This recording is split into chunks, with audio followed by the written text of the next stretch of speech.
Vous voulez que je liquide en 1 heure la somme de travail d'une semaine? Super, mettez-moi ça sur le bureau. Ça va, dis-je. Tu rentres tard ce soir? Tu veux que je commande chinois? Il est presque 18 heures et je suis loin d'avoir fini. Mais ça fait 1 mois que je rentre chez moi comme un zombie à l'heure où les gens vont se coucher et que je me nourris de plats à emporter froid, voire d'une simple barre protéinée. Je ferme les yeux et j'imagine ma fiancée en train de m'attendre dans le salon de notre maison en grès rouge de l'Upper West Side, ses cheveux blonds vénitiens relevés en un chignon flou très sexy, la taille moulée comme il faut par un legging noir. Je l'ai demandé en mariage il y a 2 mois, en lui offrant un diamant qui, espérais-je, lui ferait tourner la tête. Mais depuis, je n'ai pas touché terre au boulot. Résultat, nous n'avons pas eu la fête qu'elle aurait voulu organiser pour nos fiançailles, ni même un dîner aux chandelles. Or, Christa mérite mieux que ça. Non, pas de plat à emporter ce soir. J'entrerai tôt. C'est vrai? Son étonnement me serre le cœur.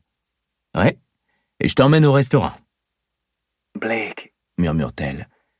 tu n'es pas obligé, tu sais. Si tu dois rester au bureau, je comprends. Tu es plus importante que mon travail.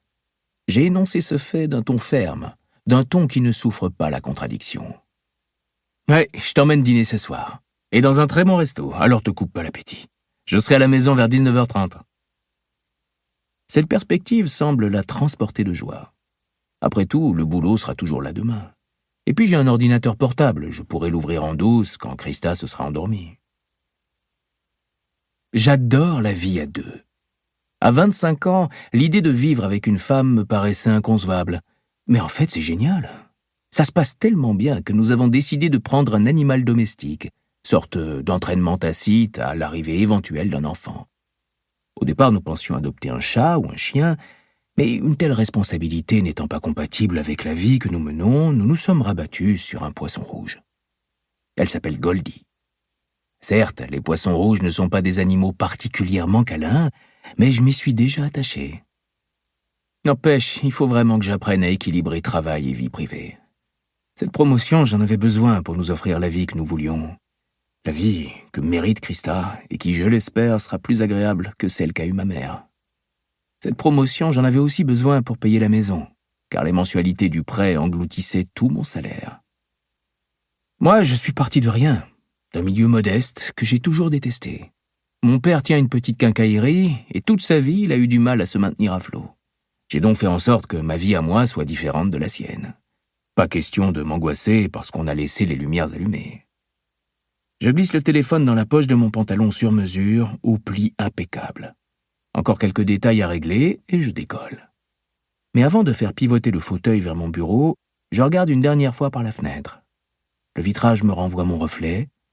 Je suis plutôt grand, pas loin d'1m83. J'ai des cheveux bruns, que je porte toujours très courts à cause de leur agaçante tendance à boucler, un soupçon de fossette au menton et des yeux bruns foncés, un peu trop rapprochés, mais qu'on a déjà qualifiés d'intenses, ce que je prends pour un compliment. Blake? Je m'arrache à ma contemplation. Sur le seuil du bureau, la secrétaire de mon boss, Stacy, s'apprête à taper à l'encadrement de la porte pour attirer mon attention. Comme si elle ne l'attirait pas déjà, mon attention. Rien qu'avec la jupe qu'elle porte, bon sang. Oui, Stacy? Qu'est-ce qu'il y a? Wayne veut te parler. Je consulte à nouveau ma montre. C'est un peu tard pour une réunion. Maintenant? Il l'a dit tout de suite. Contrairement à d'habitude, son regard ne croise pas le mien. Elle semble abîmée dans la contemplation du tapis d'Orient, comme si c'était la chose la plus fascinante qu'elle ait jamais vue. Et là, je me dis, tiens, c'est étrange. Très bien, j'arrive. Et je sors du bureau à sa suite. Sans me douter un seul instant que dans les 5 minutes à venir, c'est ma vie tout entière qui va s'écrouler. Chapitre 2. Voilà 10 ans que je travaille pour Wayne Vincent. C'est lui qui m'a engagé. À l'époque, j'étais frais et moulu de l'Université de New York. Tout ce que je sais dans le domaine du marketing, c'est à Wayne que je le dois. Il m'a appris à réaliser une campagne, à définir un budget, à analyser la concurrence et le marché.